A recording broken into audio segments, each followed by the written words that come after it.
Hi everyone, Leslie here for week 8 video vlog. Sorry if the picture's a little bit dark or grainy. Left some of my resources at work, so having to use a different platform. This week's reading, I'm going to talk about the chapter 12 from How to Be a Positive Leader, titled Treat Employees as Resources, Not Resistors. I thought this was a really great reading, and I wanted to start things off by a quote that was used in the reading. And it states, "Employees can be resources, not resistors, to help advance change only if leaders allow them."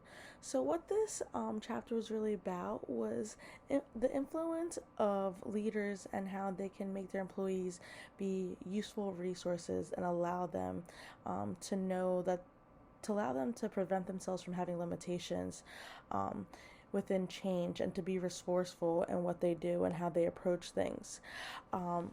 So there was a couple great things that were talked about in the reading.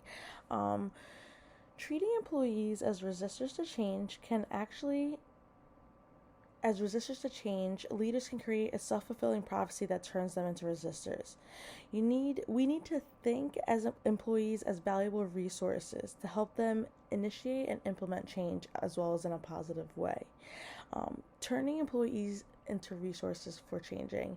And that's the grand scheme of this whole chapter. So, one of the first things it talks about is employees are often caught at a crossroads. They're asked to continuously adapt, but often not provided sufficient resources to be able to adapt.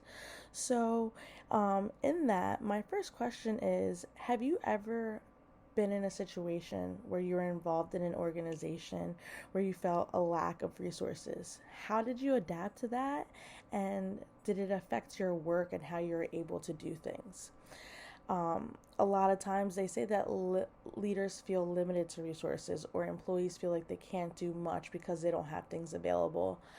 And when you influence and make employees as resources, they go on to talk about how they are more willing to think outside of the box and use what they have readily available to them to create a change and to create an initiative for a good change. They used an example about the man who worked at a store and all the stores couldn't get rid of this dress.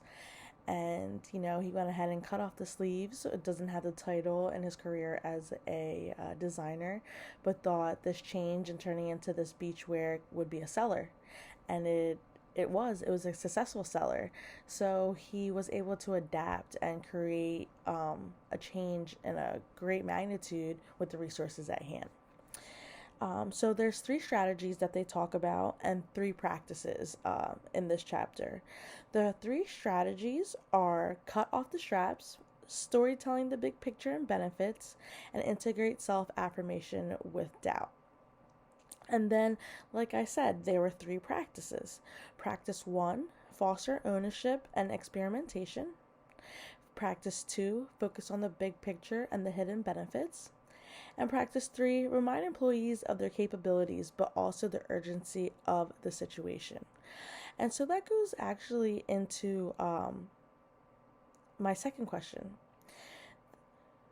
One question that they were talking about is during change is, have you ever basically implemented a change in organization that you're involved in, and how was it taken by others in the organization? Did you feel like you had support in this change throughout this change, or trying to create this new change for the positive?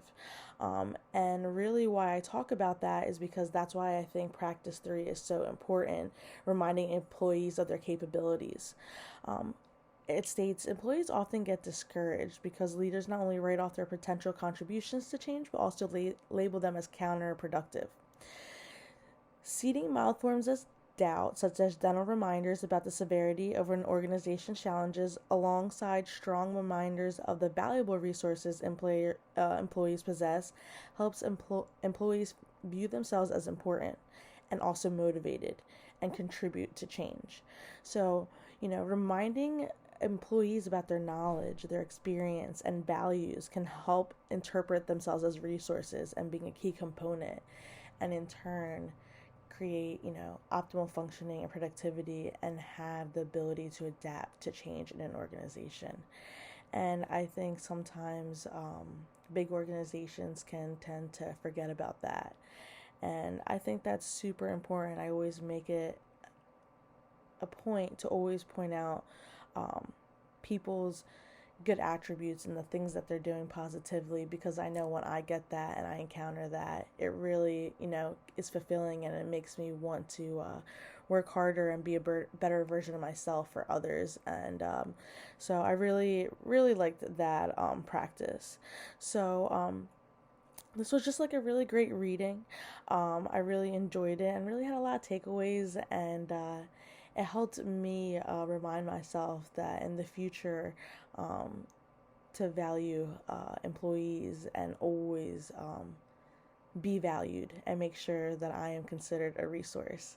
And I hope everyone else at some point and continues to get to feel as if they're a resource and an important part of their organization, because we all deserve that. Have a great night, everyone.